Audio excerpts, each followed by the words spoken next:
Nephrotic syndrome के अंदर हमने पिछली क्लासेस के अंदर देखा था medical management. Clear, medical management तक हमने क्लियर कर लिया था और इस पार्ट के अंदर हम देखेंगे nephrotic syndrome nursing management. Clear, और नर्सिंग मैनेजमेंट के अंदर सबसे फर्स्ट पॉइंट आप क्या लिख सकते हो?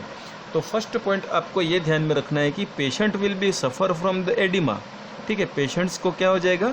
Patient will be suffer from the oedema. Patient को क्या हो गया है? एडिमा हो गया है। और ये एडिमा कैसा हो गया है? जनरलाइज्ड एडिमा हो गया है। कैसा एडिमा हो गया? जनरलाइज्ड। ओके, और जनरलाइज्ड एडिमा क्यों हुआ है? क्योंकि एल्बुमिन की डेफिशिएंसी हुई है। क्लियर, तो यहाँ पर पेशेंट का जो इंटरस्टिशियल फ्लूइड के, सपोज करो कि ये ब्लड वेस्कुलर सिस्टम है और वेस्कुलर सिस्टम के अंदर ब्लड है। क्लियर, और सराउंडिंग हम देखते हैं इंटरस्टिशियल स्पेस है, और जब ये वॉल्यूम इस तरफ शिफ्ट हो जाएगा तो यहाँ पे बीपी क्या हो जाएगा? बीपी लो हो जाएगा, और यहाँ पे क्या हो जाएगा? एडिमा हाई हो जाएगा। क्लियर, तो एडिमा का हमको फोकस करना है, एडिमा की केयर करनी है और बीपी लो की केयर भी हमको करनी है। तो यहाँ पे फर्स्ट तो मैंने आपको एडिमा बताया जिसकी पेशेंट के लिए हमको एडिमा की केयर करनी है, और ब्लड प्रेशर को मेज़र करना है frequently measure the frequently means बार बार frequently measuring blood pressure. Clear, person के ब्लड प्रेशर को हमको फ्रिक्वेंटली मेज़र करना है। अब मैं आपको एक चीज़ नई बताऊंगा। यदि कोई पर्सन स्टैंडिंग पोजीशन में है और थोड़ी देर बाद यही पर्सन क्या हो जाएगा? सिटिंग पोजीशन में आ जाएगा। क्लियर, और थोड़ी देर बाद ये पर्सन हो सकता है सुपाइन पोजीशन में भी आ जाए और वापस स्टैंडिंग पोजीशन में आ जाए। तो मैं कहना ये चाह रहा हूँ कि पेशेंट जब अपनी पोजीशन चेंज करता है और पोजीशन चेंज करने के दौरान यदि सडनली उसका बीपी क्या हो जाए? डाउन हो जाए। क्लियर, स्टैंडिंग से सडन सुपाइन में आया और बीपी डाउन हो गया, या सुपाइन से सडन वो स्टैंडिंग में आया और बीपी डाउन हो गया, मीन्स पोजीशन के चेंज होने से बीपी के अंदर सडनली चेंजेस जो आते हैं और बीपी जो हाई लो हो जाती है, इस कंडीशन को हम कहते हैं ऑर्थोस्टैटिक हाइपोटेंशन। क्या कहते हैं? Orthostatic hypotension. ये ऐसा हाइपोटेंशन है जो पोजीशनिंग चेंजेस के कारण से होता है। ओके, अब जैसे कि आप यदि नॉर्मल हेल्दी पर्सन हो और आप सुपाइन से एकदम स्टैंडिंग पोजीशन में आ जाते हो, तो आपके जो बीपी का डिफरेंस रहेगा वो 20 mm of Hg। Clear, 20 mm of Hg का डिफरेंस रहेगा। कितना रहेगा? 20 mm ऑफ Hg का डिफरेंस रहेगा।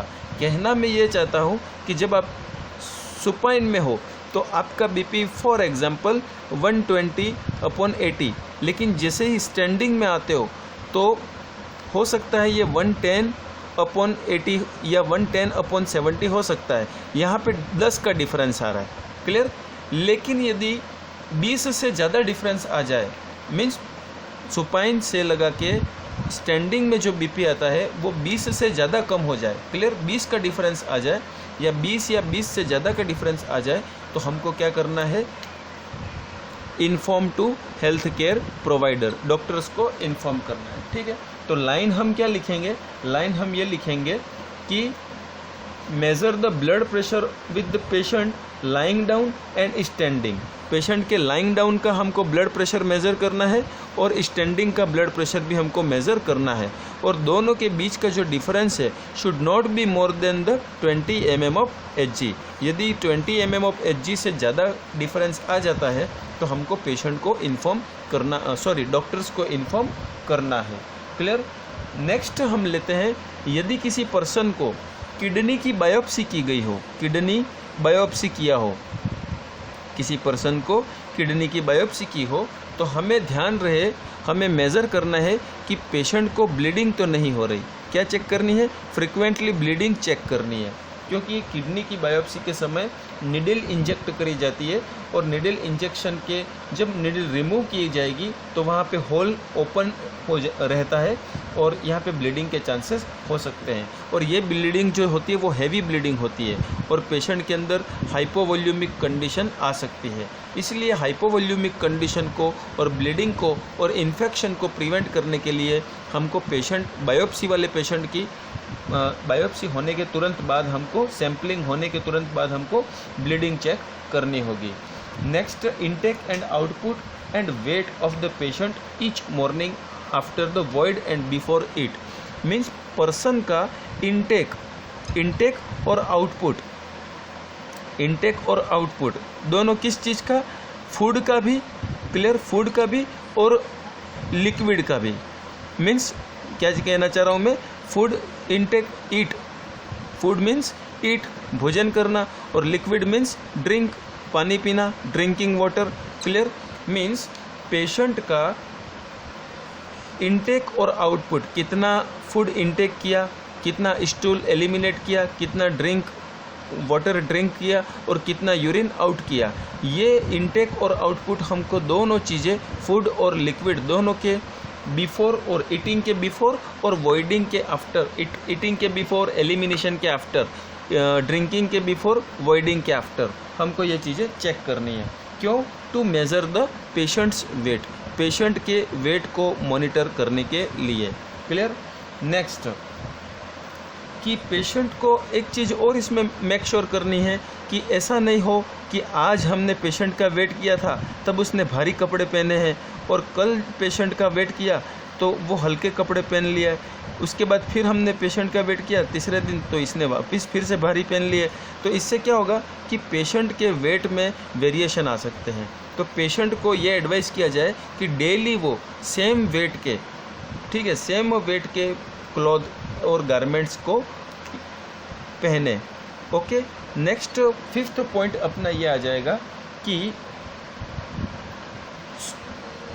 डाइटिशियन जो है वो लो सोडियम की डाइट प्लान करता है, लो सोडियम डाइट पर्सन को देना चाहिए, ठीक है, और मॉडरेट प्रोटीन अलाउड करना चाहिए, मॉडरेट प्रोटीन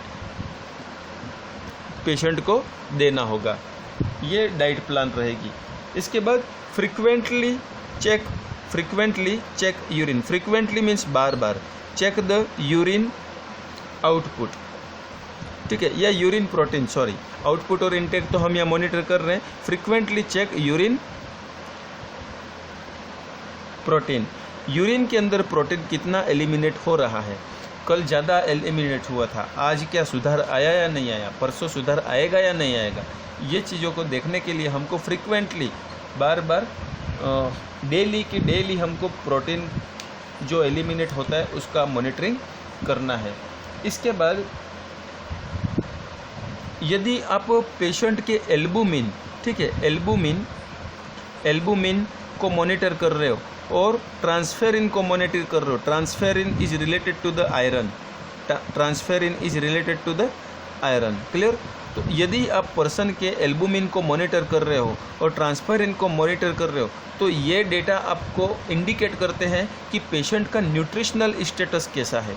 क्या इंडिकेट करते हैं? पेशेंट का न्यूट्रिशनल स्टेटस कैसा है, क्योंकि एल्बुमिन यदि डेवलप हो रहा है अच्छे से, न्यूट्रिशनल स्टेटस अच्छा है, तो एल्बुमिन और ट्रांसफेरिन का लेवल मेंटेन्ड रहेगा, अदरवाइज ये दोनों लेवल लो हो जाएंगे। नेक्स्ट है कि मैं इस स्पेस कम होने से की वजह से इसको हटा देता हूँ और नेक्स्ट आपको चीज़ बता रहा हूँ कि सपोज़ ये जो पेशेंट है, अब ये पेशेंट जो है वो पेशेंट हो जाएगा एडिमेटस। कैसा हो जाएगा?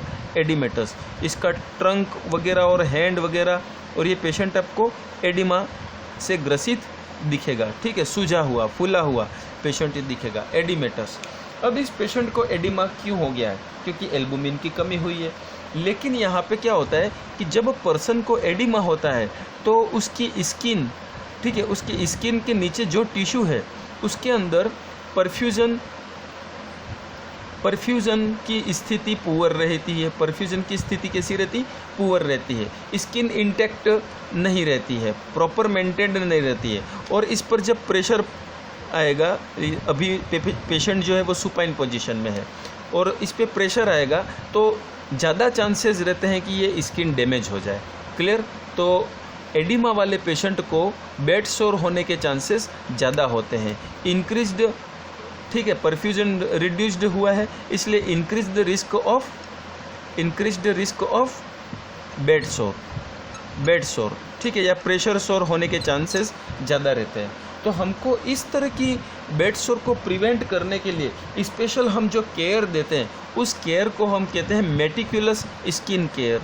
क्या बोलेंगे? मेटिकुलस स्किन केयर, क्योंकि पेशेंट की स्किन का पर्टिकुलरली हमको फोकस करना है, ध्यान रखना है कि उसे बेड सोर ना हो जाए। तो इस तरह की केयर को हम मेटिकुलस स्किन केयर कहते हैं। क्यों देते हैं मेटिकुलस स्किन केयर? एडिमा के प्रिवेंट करने के, टू प्रिवेंट एडिमा, और एडिमा से होने वाले डैमेज को प्रिवेंट करने के लिए। या फिर पैडिंग देते हैं, या फिर एयर बेड, वाटर बेड, इस तरह के बेड यूज़ किए जाते हैं। ठीक है, एयर बेड, वाटर बेड ये यूज़ किए जाते हैं बेड सोर को प्रिवेंट करने के लिए। ओके, नेक्स्ट मैं बताऊं कि जो एडिमेटस स्किन रहती है इसके अंदर चांसेस ज़्यादा रहते हैं कि यहाँ पे जो वेन्स हैं, ठीक है, पेरिफेरल वेन्स हैं, उनके अंदर थ्रोम्बस फॉर्मेशन हो जाता है और रिस्क किसकी बढ़ जाती है? थ्रोम्बोफ्लेबाइटिस की, रिस्क ऑफ थ्रोम्बोफ्लेबाइटिस की रिस्क बढ़ जाती है। और थ्रोम्बोफ्लेबाइटिस की रिस्क के बढ़ने के कारण से हमको इस एडिमा का स्पेशल ध्यान रखना है। क्लियर? और नेक्स्ट पॉइंट हम लिखेंगे कि इम्यूनोसप्रेसेंट जो पर्सन रिसीव करते हैं, ठीक है, कुछ पेशेंट्स को क्या इम्यूनोसप्रेसेंट एजेंट चलते हैं, जैसे कि कॉर्टिकोस्टेरॉइड क्या है? एक तरह से इम्यूनोसप्रेसेंट है। ठीक है, तो इम्यूनोसप्रेसेंट ऐसे पर्सन जिनको इम्यूनोसप्रेसेंट रेगुलरली चल रहा है उनकी इम्यूनिटी कम होने की संभावना होती है, और इम्यूनिटी कम होने की संभावना होती है इसलिए रिस्क ऑफ इन्फेक्शन की रहती है। रिस्क किसकी रहती है? इन्फेक्शन की रहती है। तो ऐसे पर्सन जिनको कॉर्टिकोस्टेरॉइड या इम्यूनोसप्रेसिव एजेंट चलते हैं उनको हमें इस इन्फेक्शन के लिए भी मॉनिटर करना है। क्लियर? ये हो गया। नेक्स्ट आपको क्या ध्यान रखना है कि जिन लोगों को स्टेरॉइड्स चलते हैं, ठीक है, क्योंकि ये तो इन्फ्लामेशन को कंट्रोल करने के लिए कुछ पर्सन्स को स्टेरॉइड देने भी पड़ते हैं। ठीक है, तो स्टेरॉइड, कॉर्टिकोस्टेरॉइड, स्टेरॉइड ये एक ही चीज़ है। ठीक है, ये एक तरह का स्टेरॉइड ही है, ये कॉर्टिकोस्टेरॉइड है। अब ये जो स्टेरॉइड है, स्टेरॉइड जिन पेशेंट्स को चलते हैं उन पेशेंट में रिस्क रहती है कि वो जीआई को क्या कर सकते हैं? डिस्टर्ब कर सकते हैं, मतलब गैस्ट्रोइंटेस्टाइनल सिस्टम को डिस्टर्ब कर सकते हैं। क्लियर? गैस्ट्रोइंटेस्टाइनल सिस्टम को डैमेज करते हैं, और इसको बचाने के लिए हम साथ में क्या देते हैं? To prevent. ठीक है, इसको बचाने के लिए हम स्टेरॉइड के साथ में देंगे एंटा एसिड। क्या देंगे? एंटा एसिड, जैसे कि सिमेटिडिन, सिमेटिडिन, इस तरह की जो मेडिसिन्स हैं वो देते हैं हम। क्यों देते हैं? To prevent GI disturbances. ठीक है, जीआई डिस्टर्बेंसेस को प्रिवेंट करने के लिए हम ये मेडिसिन्स देते हैं। ये हमें ध्यान रखना है। ये सारे नर्सिंग मैनेजमेंट के पॉइंट्स थे, और नेक्स्ट जो क्लास रहेगी वो रहेगी रीनल कैल्कुलाई की, किडनी स्टोन।